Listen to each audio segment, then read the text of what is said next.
CTS 시청자 여러분, 안녕하십니까? 우리 사회 이슈들을 기독교의 시선으로 들여다보는 CTS 뉴스 W 진행을 맡은 최진영입니다. 최근 국회에서 발의된 민법 일부 개정안이 사회적으로 큰 논란을 불러일으키고 있습니다. 특히 한국교회는 해당 법안이 종교의 자유를 침해하고 종교법인의 존립 자체를 위협할 수 있다라며 큰 우려를 제기하면서 강력히 반발하고 있습니다. 법을 발의한 의원 측은 사이비 종교의 폐해를 막기 위한 장치다라고 설명하지만 교계는 이를 정통 종교까지 국가 권력의 과도한 규제 대상이 될 수 있는 독소조항이다라고 규정하고 있습니다.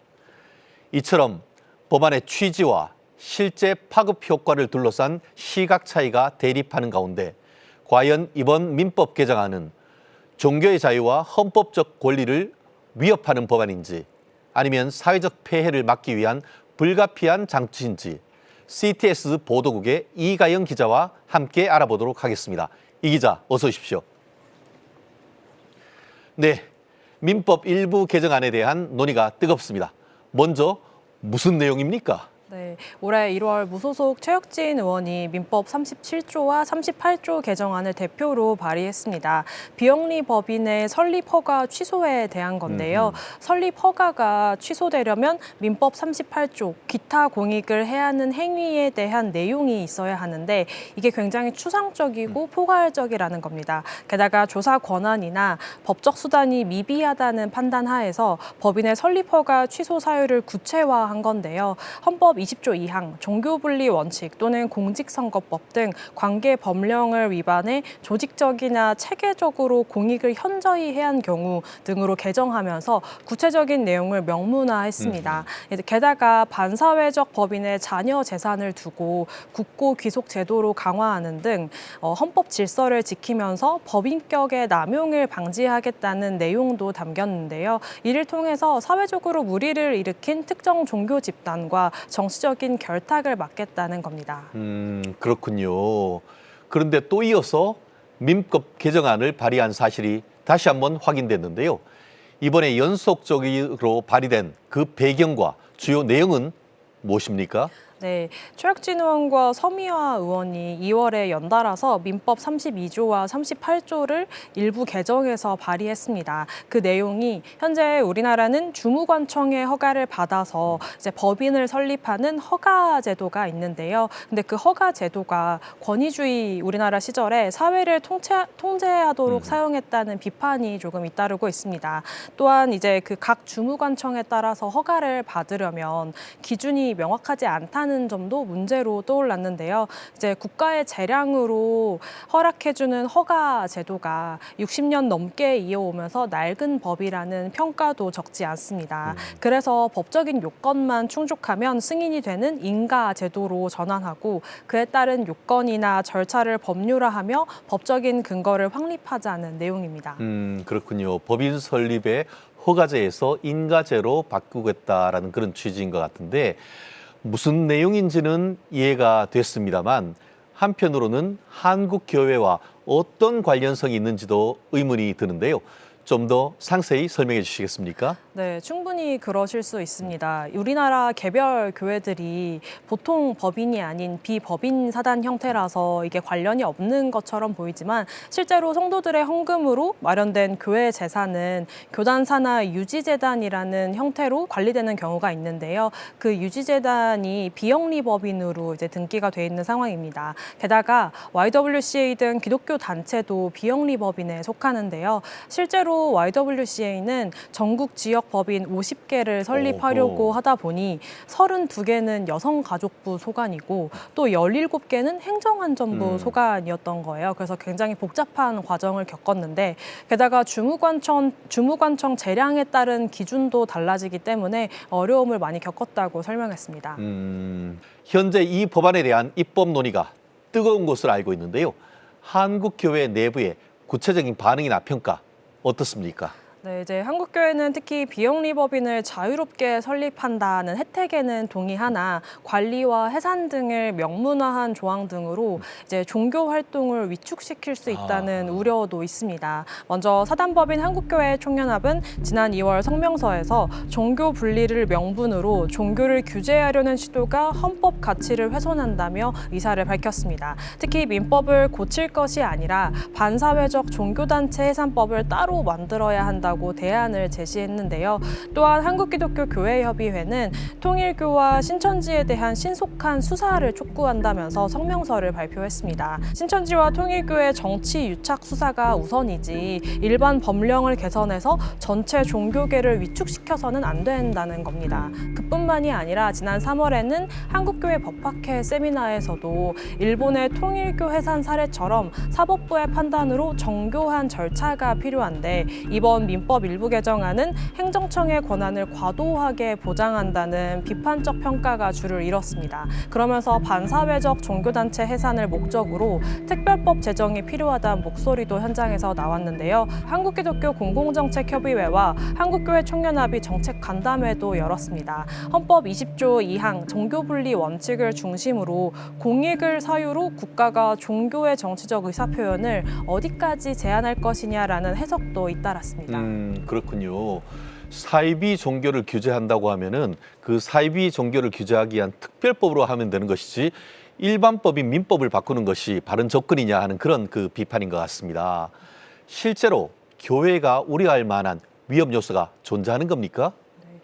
최혁진 의원은 저희 CTS 뉴스와의 인터뷰를 통해서 비법인 사단인 일반 교회에 적용되지 않는다고 설명했지만 결국 이 법안이 통과되면 행정 권력이 교회를 통제할 수 있는 도구가 아니냐라는 우려가 있습니다. 교계 일각에서는 공익을 해야 하는 행위 기준이 정권이나 시대적 분위기에 따라 자의적으로 해석될 여지, 즉 독소 조항이 될 가능성을 여전히 경계하고 있는 건데요. 따라서 지금은 불필요한 오해나 또 막연한 불안감보다는 법안의 구체적인 문구 하나하나가 종교의 자유를 침해하지 않도록 철저히 감시하고 의견을 실무적으로 대응하는 것이 중요한 상황입니다. 그렇군요. 정부와 국회 또 종교계의 입장 차이가 뚜렷한 상황으로 보입니다.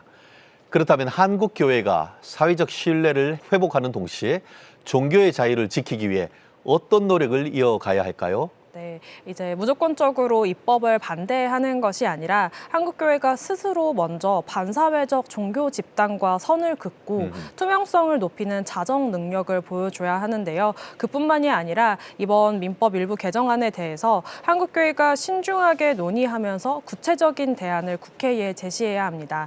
법안이 한 번의 대담으로 끝나지 않거든요. 그래서 법사위 논의와 본회의 통과까지 한국교회가 법인의 공공성을 높이면서도 헌법상 종교의 자유를 지킬 수 있는 합의점을 찾는데 지속적인 노력이 필요할 것 같습니다. 그렇군요. 앞으로 지속적인 노력과 논의가 잘 이루어져 종교의 자유와 사회적 공공성 사이에서 균형을 잘 잡아가기를 기대합니다. 이가인 기자, 오늘 브리핑 고맙습니다.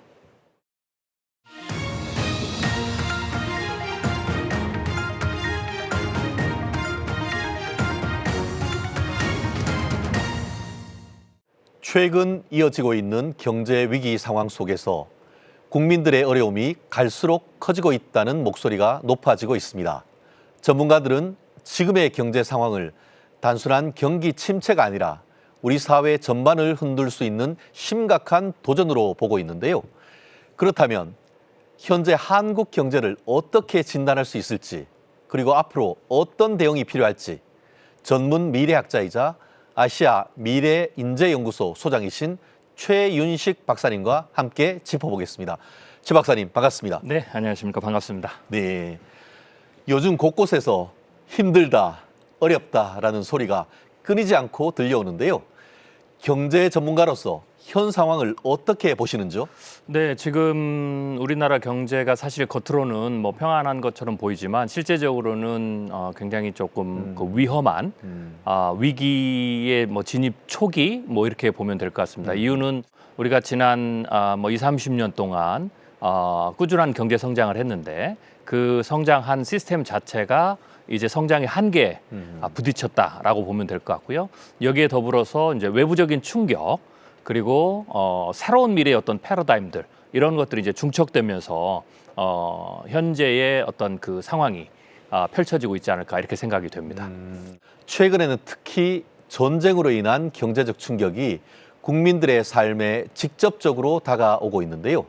실제로 국민들이 가장 크게 체감하는 경제적 어려움은 무엇이라고 보시나요, 박사님? 표면적으로 볼 때는 지금 전쟁 때문에 글로벌 유가가 지금 굉장히 유가. 크게 높아져 있고 이로 인해서 각국의 중앙은행들이 금리를 내려서 서민들의 어떤 부담들을 줄여둬야 되는데 전쟁이라든지 또 유가의 문제라든지 또 무역 전쟁 이런 것 때문에 인플레이션이 내려가고 있지 않기 때문에 뭐 사실 어떻게 보면 나쁜 인플레이션이죠. 이런 것 때문에 지금 표면적인 그 물가의 고통들이 있는 거고요.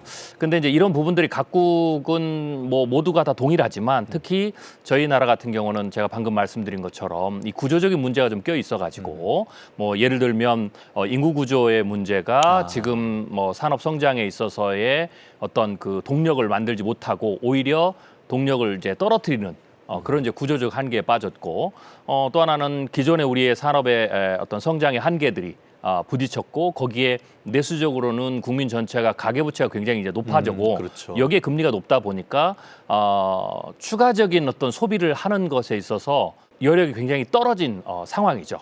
그러다 보니까 이제 이게 악순환의 루프를 만들면서 기업으로 하여금 뭐 사실은 매출이 줄고 또 순이익이 줄고 이러기 때문에 고용을 감소시켜야 되고 또 기업의 어떤 상황이 안 좋아지는 그래서 이제 내부적인 이런 그 시스템의 어떤 한계에 맞물려서 외부적인 것이 같이 들어간 거죠. 그러다 보니까 사실은 조금만 버티면 뭐 인플레이션이나 조금만 버티면 좀 괜찮아지는 문제인데 이게 이제 구조적인 것과 맞물리니까 사실은 조금만 버텨서 해결되지 않는 이제 그런 문제가 생기는 거죠. 여기에서 계속해서 뭐 더불어서 뭐 외부의 어떤 그 충격들이 계속 가해지는 그런 현상들이 뭔가 조금 좋아지려고 하고 혹은 정부가 뭔가 좋은 정책을 쓰려고 해도 그것을 상쇄시켜버리는 그런 어떤 문제들이 복합적으로 지금 돼 있다라고 봐야 될 것 같습니다. 그렇군요. 대외적으로는 전쟁, 대내적으로는 초고령화 사회라는 그런 구조적 위기 속에서 고유가, 고금리, 고물가 이런 삼고 같은 이런 어려움이 있다라는 말씀을 해주신 것 같습니다. 사실 경제 위기 상황은 우리 사회에서 여러 차례 반복되어 왔습니다. 외환위기라든가 글로벌 금융위기 그리고 코로나 팬데믹 등 국민들은 각기 다른 방식으로 이 어려움을 체감해 왔는데요. 그렇다면 이번 경제위기는 과거와 비교했을 때 어떤 차이가 있다라고 박사님은 분석하시나요? 네, 뭐 과거에 우리가 크고 작은 위기를 겪었죠. 대표적으로 큰 위기 같은 경우는 외환위기를 겪었는데 그렇죠. 그때와 지금은 상황이 조금 다릅니다.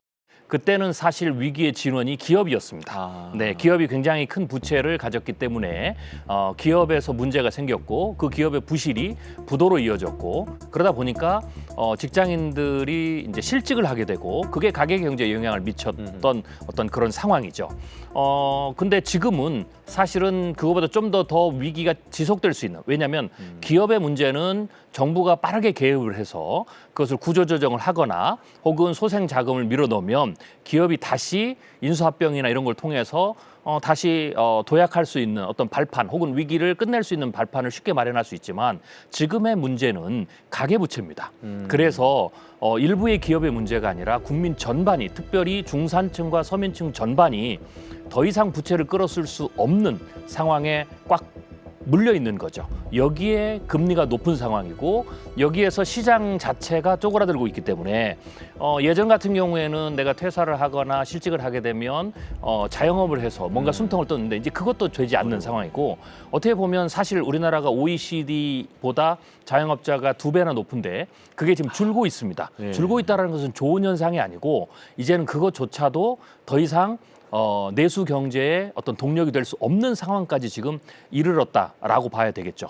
또 하나는 1997년의 외환위기 같은 경우에는 우리가 내부적으로는 그런 것들을 빨리 수습하고 정부가 잘했지만 동시에 외부에서 우리나라 기업이 어떤 다시 회생했을 때 우리나라는 수출 지향적 국가니까 수출을 계속 할 수 있는 시장이 계속 생겨나야 되거든요.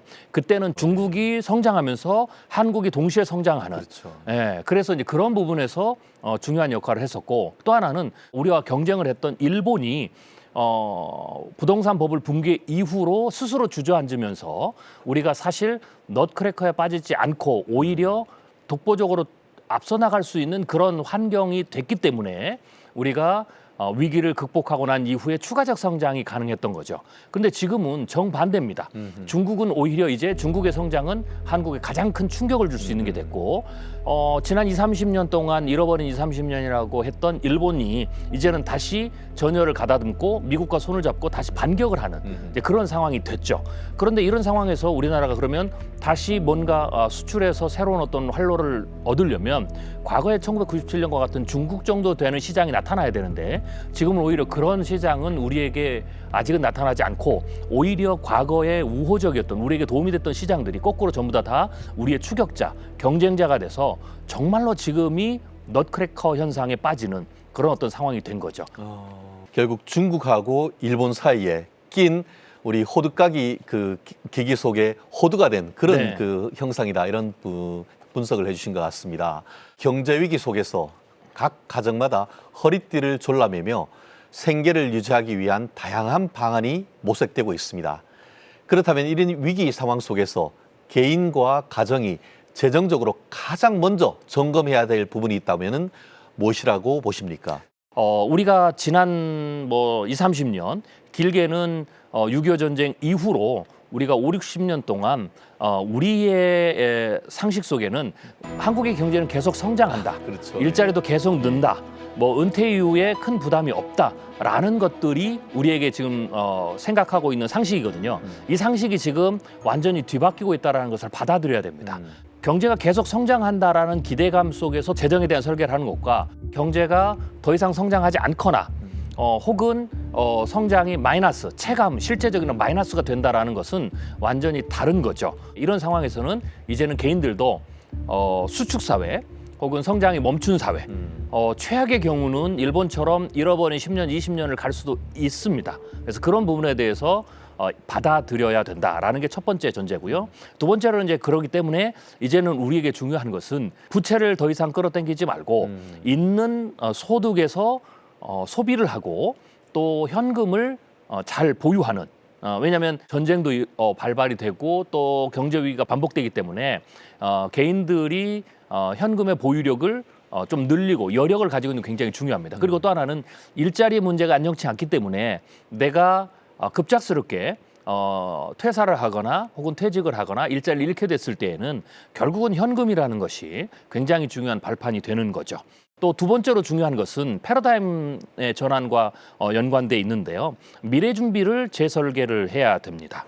가장 중요한 지금 패러다임이 지금 AI와 물리적 AI, 휴머노이드라고 하는 예전에 그런 신기술들은 나왔을 때는 일부의 산업, 업종, 그렇죠. 직업만 영향을 미쳤지만 지금의 이 기술은 전방위적으로 모든 직업에 화이트 칼라, 블루 칼라 상관없이 또 자영업자나 회사 다니는 상관없이 전공과 상관없이 모두 영향을 미치거든요.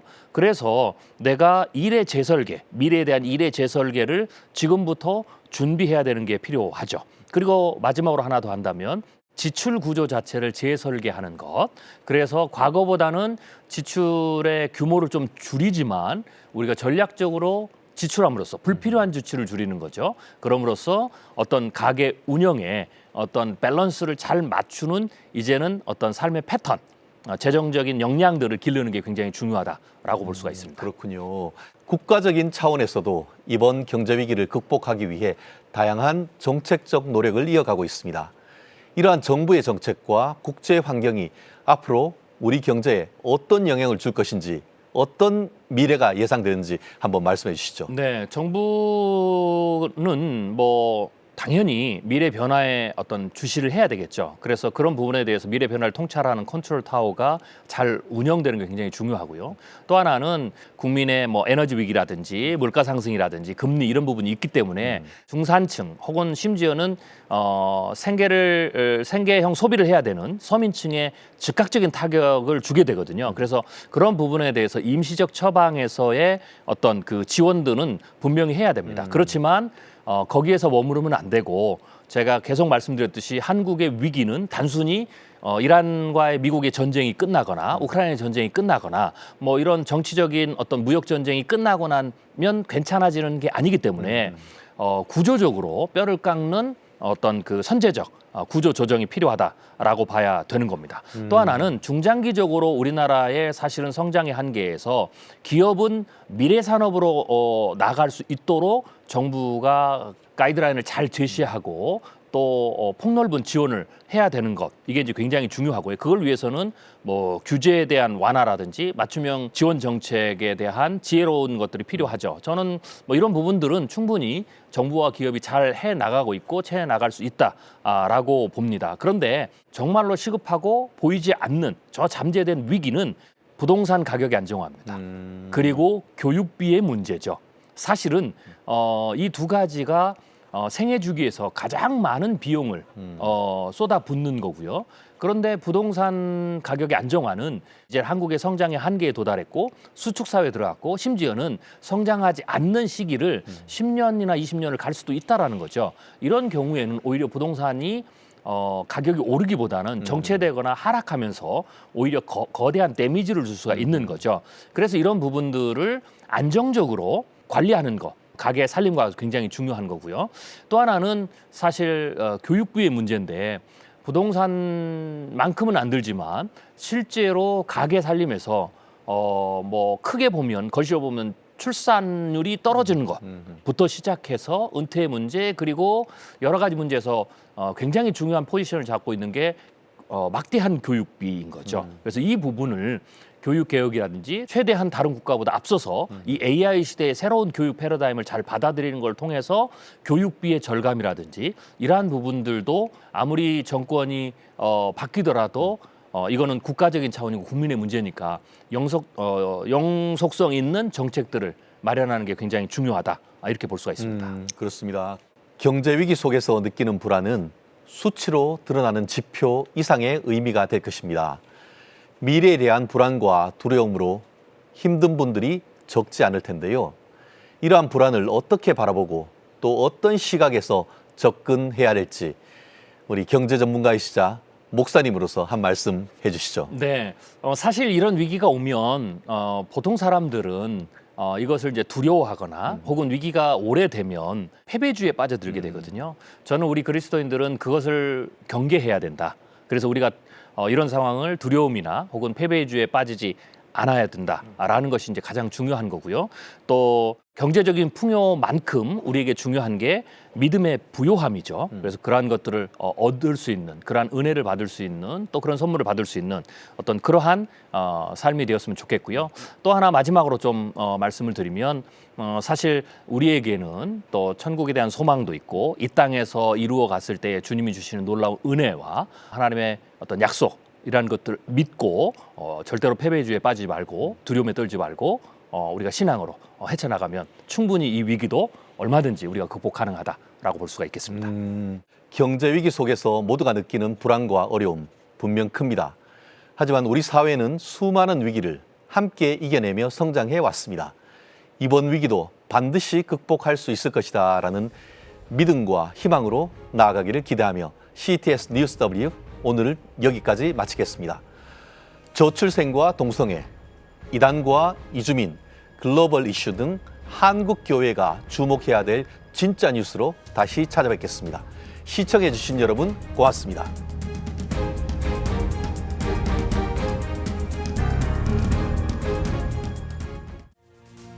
지금 한국 교회는 복음의 능력이 필요합니다.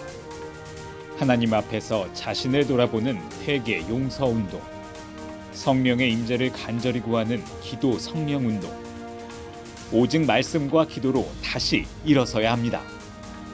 한국교회가 복음의 능력을 회복할 때 나라와 민족을 살리고 다음 세대가 믿음으로 바로 설 것입니다. 예수 그리스도의 생명의 복음으로 하나 되는 한국교회. 개혁주의 생명신학이 예수 생명의 마중물이 되겠습니다. 이 캠페인은 기독교대학의 글로벌 리더 백석대학교와 백석총회가 함께합니다.